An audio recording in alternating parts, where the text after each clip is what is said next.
Good evening. Can you all hear me? Thank you for coming. This lecture has a title which I don't think was publicized, and the title is The Recording Studio as a Compositional Tool. As you know, I spend far too much of my life in recording studios and have therefore been given to reflect for some time on what they do to music and what changes in attitude they've created among composers. In this lecture, I want to indicate that recorded music, in certain of its aspects, is an entirely different art form from traditional music, and that the contemporary composer, people like me, those who work directly in relation to studios and to multi-tracking facilities and in relation to recording tape, are in fact engaged in a radically different business from the traditional composers. I've given this lecture now 4 times, I guess, so if any of you heard any of the others, you'll be quite bored because it's going to be pretty much the same. The problem with it is that one is dealing with 4 sequences of events that are all historically concurrent, and unfortunately one has to deal with them in sequence. I shall first of all deal with the history of recording, but at the same time you must bear in mind that it was not only the history, or technological history, or a technological series of changes that were taking place. There was also a changing concept of what music was for. That concept has been changing for, I would say, for the last 100 years or so. And of course, there was also a changing concept of what instruments were for, and what the role of virtuosity was, and whether or not virtuosity was necessary. Coupled with that, the recording industry itself created a mass market, and that mass market in turn made new musical demands. Now, all of these 4 convergent patterns actually interact together. They're not separate, and they modify each other. So this first is a historical section in which I shall go quickly over the academic and purely chronological sequence of how we got to recording with tape recorders and tape. The first recordings were made by Thomas Edison, the first viable recordings, that is, on a cylinder in, I believe, 1888. He used a very simple system of a sound-activated stylus making impressions in tinfoil. The recording quality was quite poor. I recently heard Sir Arthur Sullivan talking about what a great invention this was. "This is a great invention," he said. And he also said something that proved to be absolutely true. He said, "The only thing I fear is that the world will now be flooded with bad music forever." Edison was working on cylinders, which were a difficult medium because they weren't easy to mass produce. Cylinders were difficult to stamp and to press. But even by the turn of the century, there was already a fairly large catalogue of music recorded on cylinders.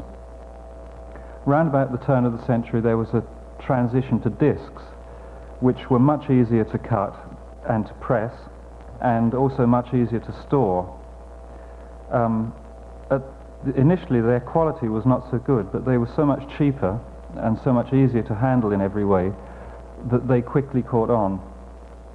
And even by about 1910, it was possible for a collector of classical music records to listen to more Beethoven in 1 week, for instance, than his grandfather would have heard in a lifetime. So even very early in this century, there was a considerable change in the way people viewed music. Music was suddenly a fairly available thing, rather than being a special, unique and transitory event. Now, the effect of recording at this time was mainly on audiences and secondarily on performers. As I said, audiences had become aware of a wide cultural history and also were beginning to become aware of music that wasn't confined to their localities. So whereas 30 years before it would have been the case that you may have seen a concert a week if you were a very keen concert goer, now you would have a collection of records as well as seeing a concert a week. This naturally modified people's assumptions about music. At the same time, it started to modify performers' assumptions about music. And it seems to be the case that technical standards of performance rose considerably during the early years of recording. This was because a record being durable, any accident is there for keeps. In classical music, you don't want accidents. It's different in the music we make, where we tend to capitalize on them and pretend we intended it all the time. In classical music, there was a considerable raising of standards in terms of virtuosity. This, like all blessings, was a mixed one, in that it created the academic orchestral tradition that we still have now. And in a sense it signaled the beginning of the end of that kind of music. It ceased to be a very lively tradition, I think. And in some ways, as Henry Pleasance points out in his book, the liveliness of music moved into popular musics. The first popular music that recording as such really affected, I believe, was jazz. Improvisations work very well when they're repeated a number of times. It's a basic rule of improvising, which all blues musicians know. If you make a mistake, repeat it, and then everyone will assume you meant it the first time as well.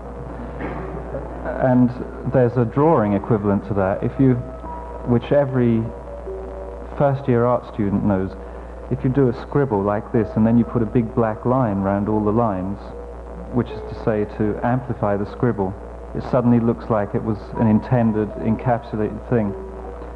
Now, in a similar sense, the fact that a record is a repeatable experience, it's something you can assume a listener is going to hear maybe 20 times or 100 times.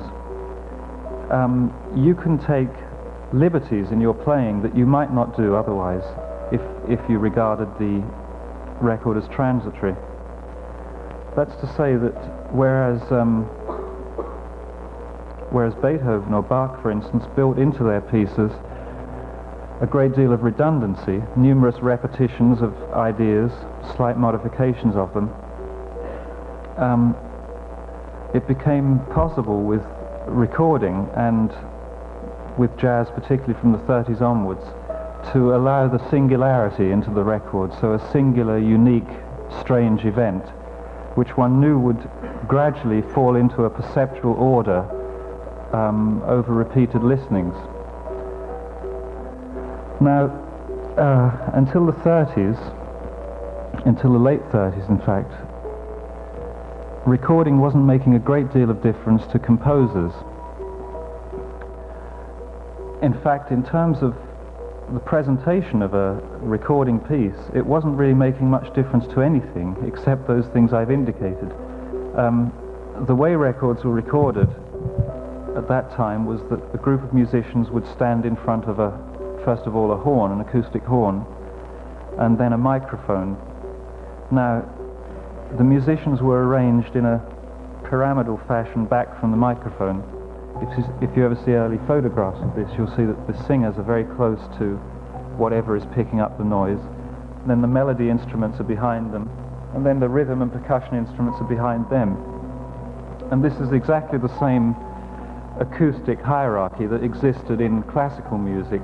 It was an exact repetition of that. And in fact, listening to early jazz records, one of the things that, for me, hindered jazz for many, many years was the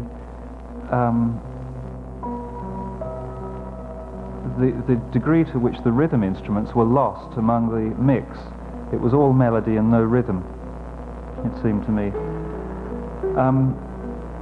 What began happening during the 30s was that people started using multiple microphones so that they didn't have to arrange people all around this central focal point. They could, for instance, have a separate microphone on the bass and one on the drums if they wanted to. And a man called the engineer entered the picture. The engineer's job was to try to balance these now separate events and to put them on a record. And he also had the option, if he wanted to, of featuring certain instruments at certain times. Also at this time, there was the beginning of the use of echo, that's to say synthetic studio echo, to recreate the impression of some other space from what the music was being recorded in. So these are the very first moves away from strict realism in recording towards a kind of a very, very played down and discreet whimsicality in the way one recorded. In 1938, BASF, the German company, were experimenting with a new substance which was a plastic backing covered with ferrous oxide coating. This was stopped during the war, and DuPont, who were the American subsidiary or American relation of BASF, took up this study after the war, and they came up with the first version of what we call recording tape. This is really the first important revolution in recording, I think. Records, as they had existed previously, were discrete and complete units. There's not much you can do to a gramophone record, although one or two composers like Varese did try mixing large numbers of records being played simultaneously. But it was essentially a very fixed and a form in which one couldn't interfere much. As soon as tape was invented, something quite different happened. Tape turned music from being a phenomenon in time to being a phenomenon in space. As soon as sound is put on tape, it becomes a plastic medium. You can do things with tape. You can cut it, you can shift the order of things, you can play it backwards, you can slow it down, you can speed it up, and you can feed it through further electronics to treat it. Now, this is again one of those situations where suddenly there are a number of divergent paths which periodically cross, and I have to talk about them one in turn again. There were two developments. There was the development of the tape recorder and the development of the studio along with it. But also there was the development of devices for amplifying musical instruments. First of all, I'll deal with the tape situation. I don't know why I keep looking at these notes. They've got no use. There's nothing on this piece of paper hardly. But it's just this light is a bit bright in my eyes. The first tape recorders were single-track tape recorders. What that means is that a piece of tape passed a little magnet. Oh, thank you very much. And the magnet encoded the tape. In fact, it caused a repolarization of the oxide particles. And thus, when that tape was played back on another part of the machine, it caused a certain electrical excitement which was conveyed to a loudspeaker and came out as music. Now, the earliest tape recorders, as I said, just had one magnet, and whatever went into them all appeared finally on the one track of tape. Shortly after the one-track tape recorder was invented, the two-track tape recorder came into being. instead of having one head, it had one head with two magnets in, and these were separate from one another. The recording tape passed through these, and it was possible to encode a separate message through each of these heads. Therefore, you could, if you wished to, record, for instance, your drums and bass on here and your melody and vocal instruments on here. And this would give you certain options as to how you mixed after that. Options that you wouldn't have if you'd fixed it onto a single track machine.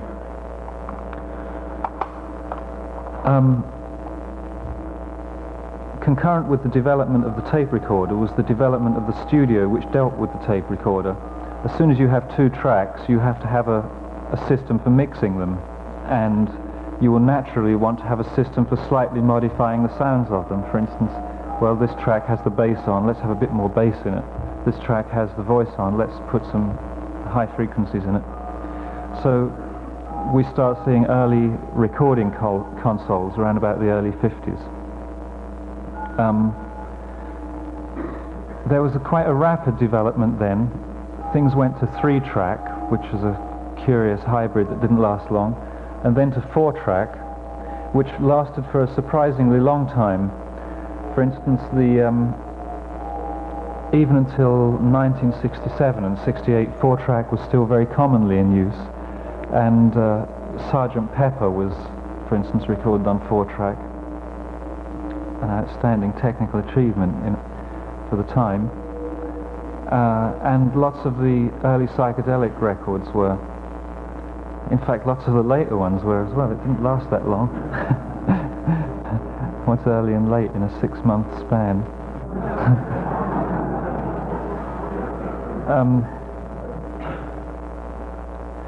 After the 4-track there was a very quick succession of 8-track, 16-track and 24-track. Now 24-track is the current, but not by any means the ultimate level of development. There are also 32 and 48-track machines, and there are techniques for syncing together large numbers of machines so that you can have theoretically an infinite number of tracks. The condition we're in at the moment is, as I say, generally 24-track. That most people who are in any way sane still consider that enough to make an album with. There are, however, those who have to stretch to 48 tracks to squeeze that other string section in. But generally it's 24-track. What 24-track means is that you have 24 magnets, one on top of the other, within a 2-inch recording head, and the tape is now 2 inches wide. It's very thick tape. These technical details will seem naive to those who work with tape recorders, but I ask you to bear in mind that there are some people in the world who don't still. I met someone who wasn't in a band yesterday. Some Fairy Prince from the Tube, a local group, and we've been working on some things that continue this junkyard aesthetic in what I figure is an interesting way. I've got so many tapes here I haven't played yet, and they all seem to be historically earlier than the ones I'm playing now. So, well, in fact, there are two concerns, I think, in these materials. The first concern is to try and make some noise with a bunch of cardboard boxes, and the second one is to try to make some kind of musical statement that uses vocal materials that are uncommon as well. I've been quite disenchanted with the progress of singing over the past few years, and again disco music has pointed up for me the bankruptcy of songwriting at the moment. They're just ordinary Western singing is really not very interesting. A few years ago I started to become more and more aware of how people in other cultures sang and used their voices, and I thought they were so much more interesting that I was too embarrassed almost to ever open my mouth again near a microphone. In fact, I just recently got my confidence back. The singing traditions of other countries are very, very interesting, simply because the voices is and always has been the primary instrument there, and it's consequently received a much longer evolution and degree of attention than we have. This piece has Prairie Prince on drums, myself on bass. You'll hear one note that happens many times. Whenever on one of my songs you hear one note, it's me. If there's two, it's someone else. And it has David on guitar, and there's an Ethiopian man telling a story.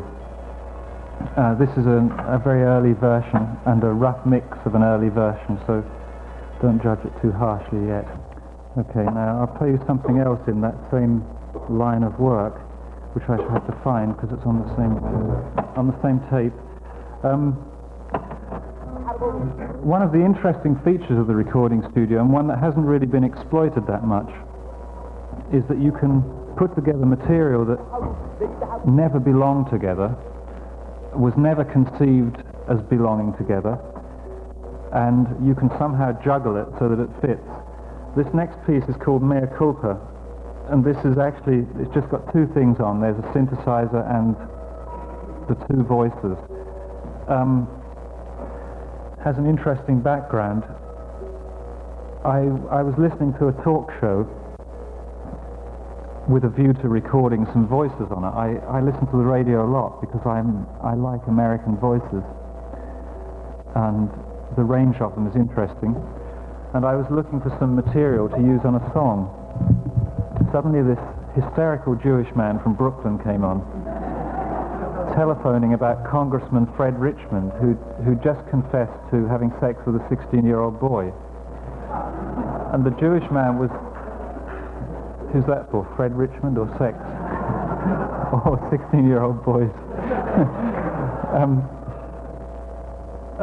The Jewish man was defending Fred Richmond, saying, well, he made a mistake, he said he was sorry, he asked the Spirit for forgiveness, he made his mea culpa, he beat his breast, and his voice is hysterical and anguished.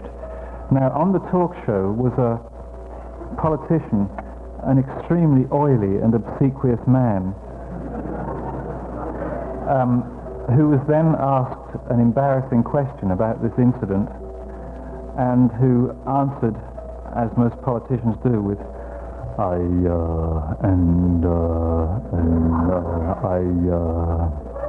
like that. And he did actually say a few words, but they were immaterial, so I chopped them out.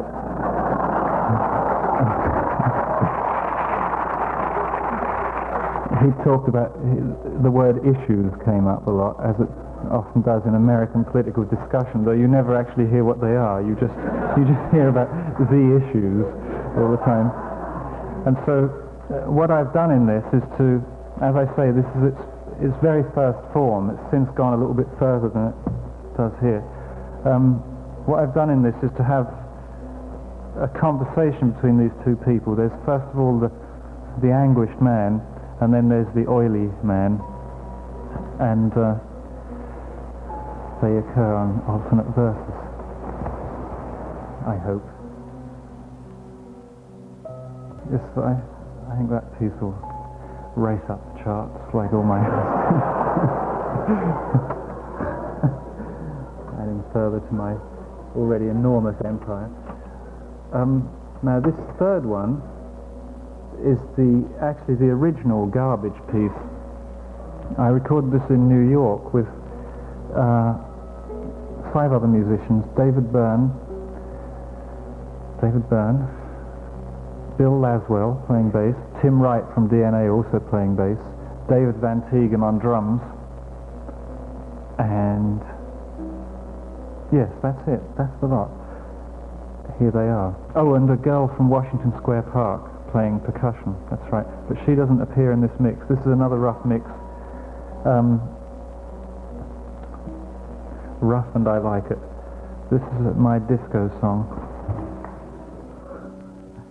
You never thought I'd stoop so low, did you?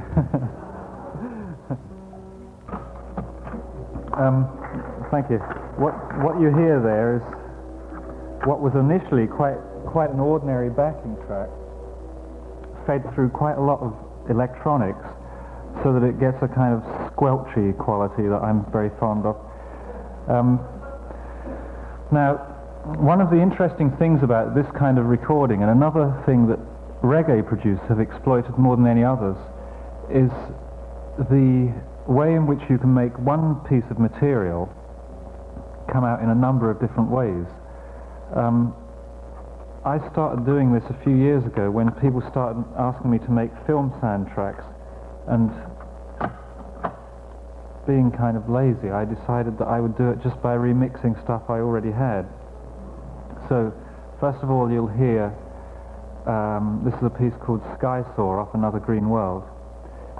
And, thank you. And after that, you'll hear a piece which is called Patrolling Wire Borders off Music for Films. And they're exactly the same piece. There is nothing added, nothing taken away.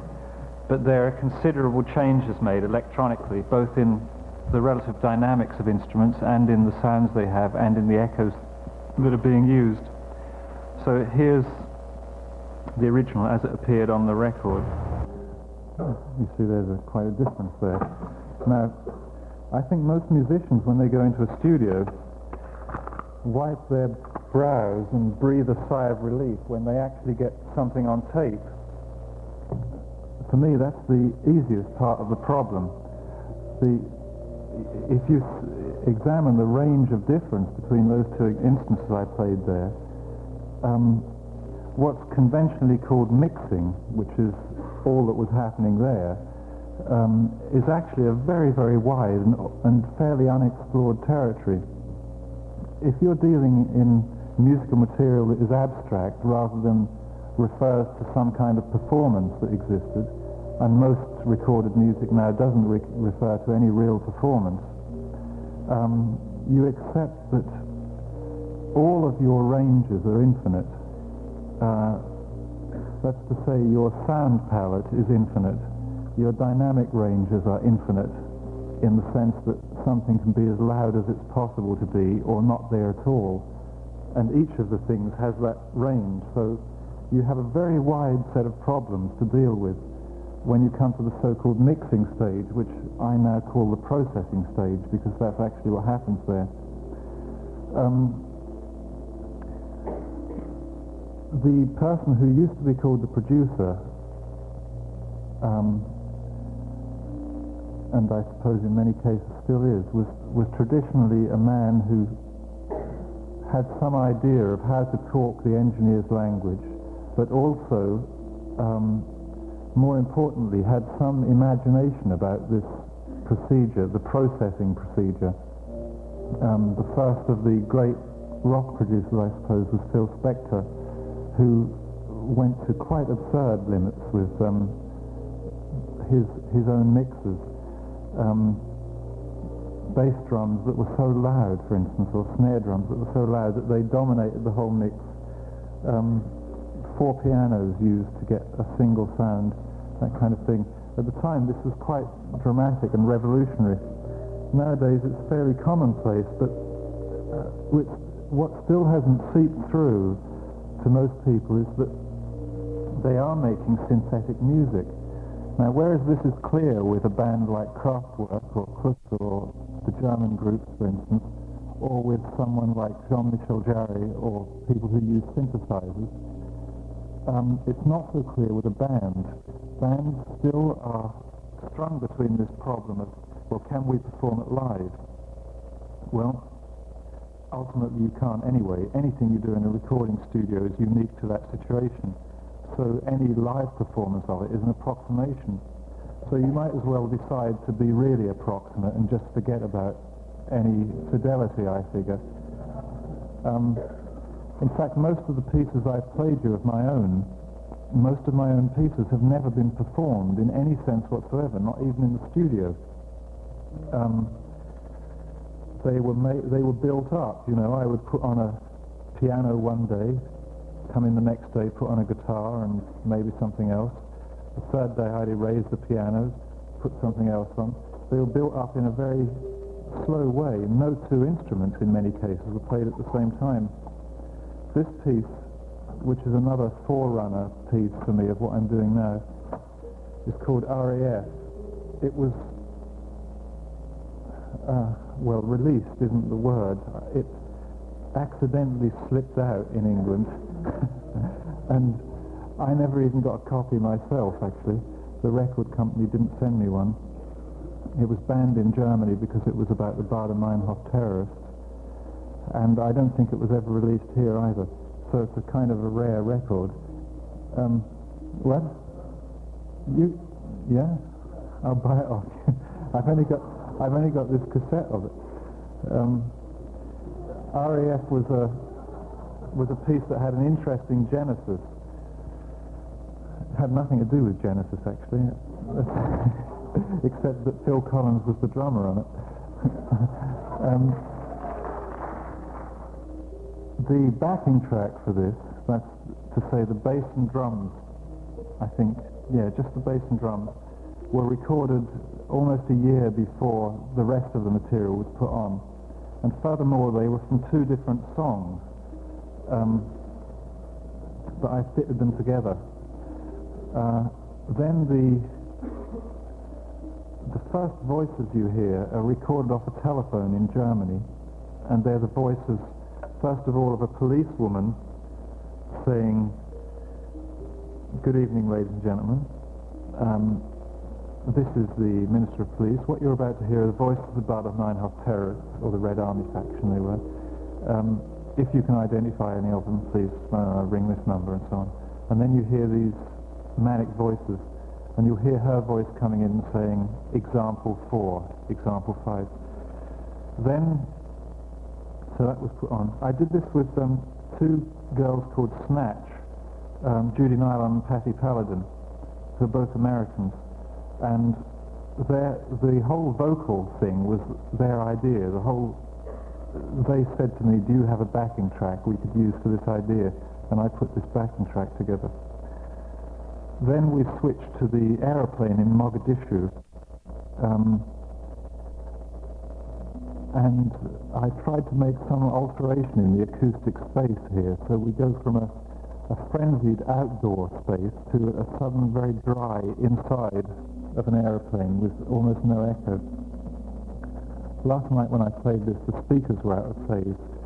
So Judy's voice, which I'd been talking about for some time, which occurs right in the middle of the stereo, was entirely absent. And I was waiting for it to come up so I could go, "There it is," and there it wasn't. So I'm assured that tonight we're in phase. That's Percy Jones playing bass on that. One of the world's great bass players, I think. Thank you. Well, you'll never hear it again, but you might have seen it.